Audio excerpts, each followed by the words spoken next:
how to do this and how this has actually gone through for so many different cases for so many different people is because I was that person.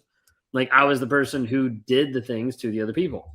I was the person who cheated on my wife. I was the person who gaslit. I was the person who abused. Like I was the person who did all the things just to be able to get what I wanted in the moment.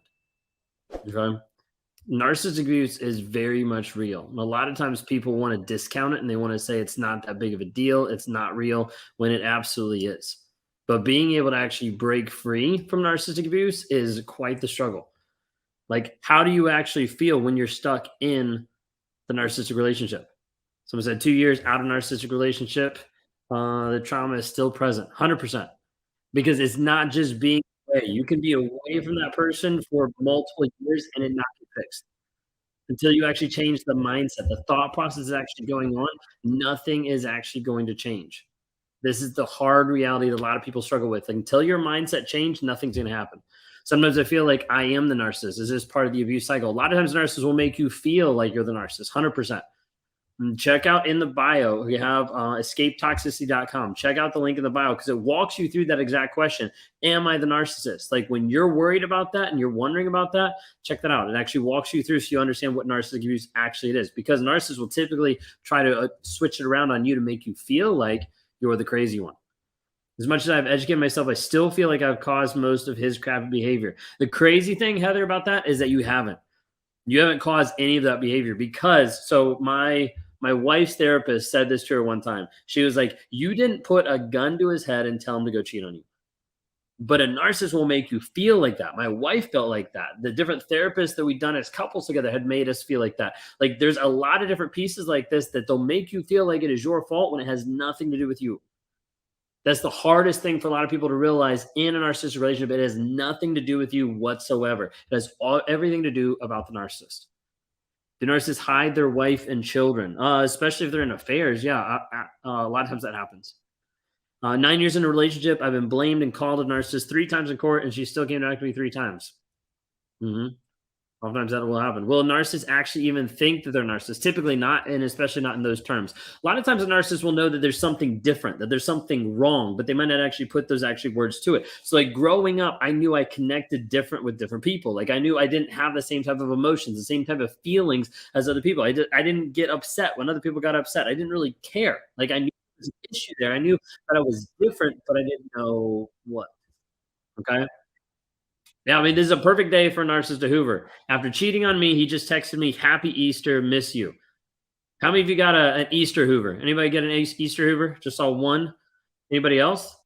Because a lot of times this will happen. They'll use holidays because then you feel more vulnerable and susceptible of like, I'm missing the person and maybe I should be nice. Don't freaking be nice to someone who abused you. Like, block that person. Don't let them have any communication.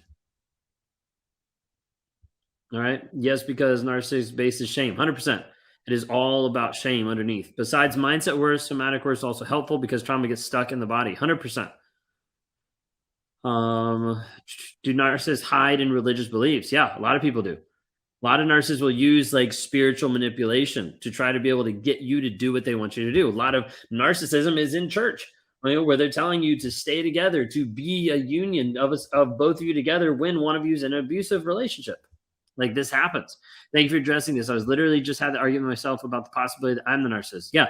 Check out the link in the bio. We've actually got some people in some of these chats that have actually done the 7-day challenge or the clarity challenge. That's the one after that. That's like the next level up if you want like to access a higher level of that.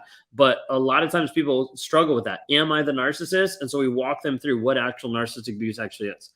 If narcissist discards you but doesn't go to another sexual partner but just gets their supply from friends and coworkers, how do they go without wanting sex and still being young in 30s? So Hope, one of the questions there is like it's not always about the sex. Now, there's like a misconception a lot of times with narcissism of like, oh, it's all about the sex. A lot of narcissists are sex addicts. Yes, a lot of narcissists just want sex, just want to feel better about themselves. But it's not always the driving factor. Some of them can just disconnect with it because they'll get supply from another direction or they're just warming up other supply.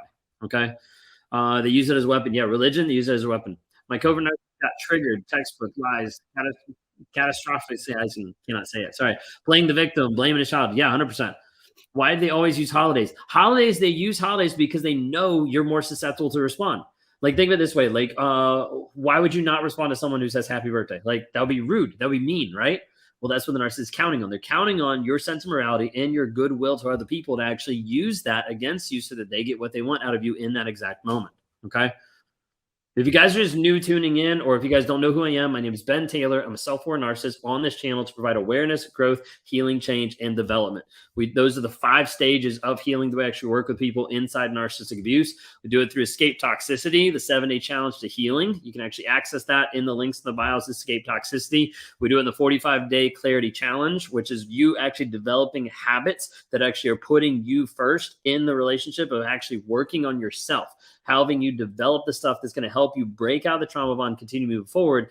And then we also do that in the 90-day Thriver community. And that's a community that we're actually just launched about a month or so ago. Got 10 people in it that are like thriving. Like, that's the best way to put it. Can't really describe it another way. They are thriving because they're actually accelerating. They've broken the trauma bond and they're maximizing their growth moving forward of who they are in the 4 areas of life that we break it down: body, being, balance, and business. Of how we're actually looking at your life holistically and being like, hey, how are we actually moving you forward to the goals that you actually want to move forward? So that's kind of like a brief overview of some of what I do. Why would he say he wants me to meet someone who makes me happy? A lot of times this is like self-deprecating talk of like, I couldn't make you happy, so I hope you find someone else that makes you happy, makes me feel better about myself, makes it look better, like I'm being the good person, when they still want to control you. Like, it's very much like another type of manipulation. I got sent a bottle of moisturizer a week ago. You blocked me in all areas. You think you wanted me to unblock to thank? Yeah, I mean, there could be an aspect to unblock to thank, or a couple other things.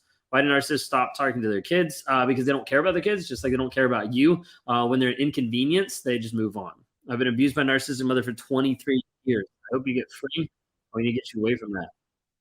Thank you so much for making this known. What goes on in your mind when you cheat in a relationship? Really good question. A lot of times for a narcissist, not much at all, because it's separated. Okay. We talk sometimes about narcissistic abuse and the narcissist is actually compartmentalizing. So for me, before I even knew the word compartmentalization, I thought of my mind a lot of times as having these like different boxes. Like, I would pull out a box and I would deal with the shit that's inside, and then I would box it back up, and then I would put it back in the dark recesses of my mind. I would do this to process emotions, so I wouldn't have to process any emotions in front of other people. I didn't want to do that.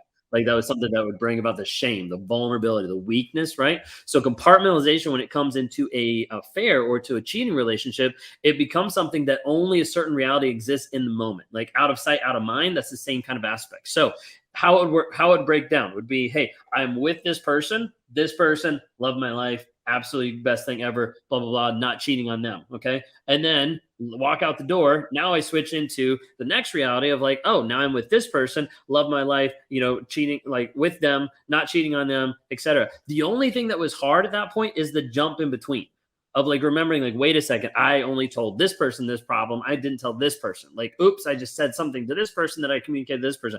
Like, that's the only piece. But a lot of times for narcissists, they just like shut it off. Okay. Am I a therapist? No, I'm a narcissist. That's now a coach trying to actually help people break free from this, help them understand the toxic abuse that's actually coming from the narcissist mind, and help you actually break free of the trauma bond that you've been put into. That's a good question. I walked out when he cheated. He says, you finally got what you wanted. Yeah, they're going to switch it around. They're going to put it back on you.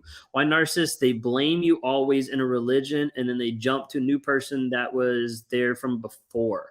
Why narcissists? They blame you always in a relationship. I think and they jump to a new person that was there before. So a lot of times they're always going to blame you. So as a narcissist, the thought process is, oh, wait, I just did something wrong. Okay. I did something bad. That means I am bad. Therefore, I can't deal with that because that's incongruent with the math I have. So now I have to blame the other person. So I have to put it back on you. I say, hey, it's your fault. When you don't accept it, I say, hey, it's not your fault. It's our fault. Then you finally accept it. That's the same thing in my mind. And then when that doesn't work, then I rage out at you. Like, this happens over and over and over again in this cycle.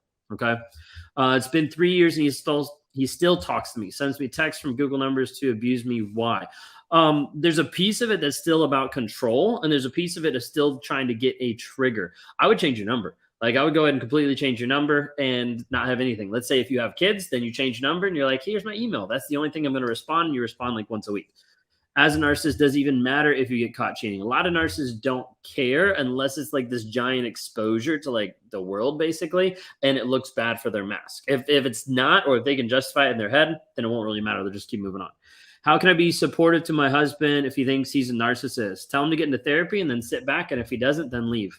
Like there is no supportive aspect of you placating to a narcissist demands to help them get better. All you're going to do is extend your stay in a toxic relationship, and you won't actually work on you. Oftentimes, like trying to like make them better. You can't change them. Why is my husband not?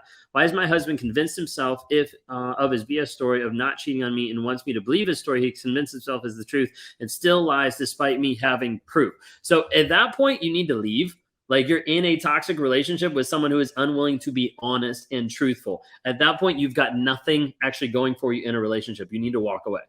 Okay. Now I know you don't want to hear that, which is why I'm just trying to say it very bluntly and very pointed, because you need to hear that. Because if you have proof and he's cheated and he won't admit it, he's never going to admit it.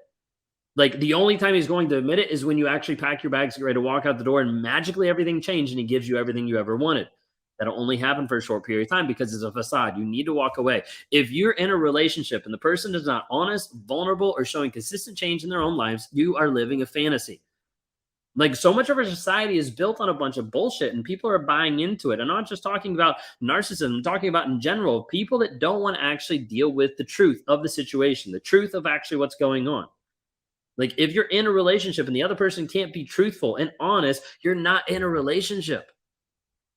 You're in a lying aspect of they're just going back and forth and you don't know who you're with.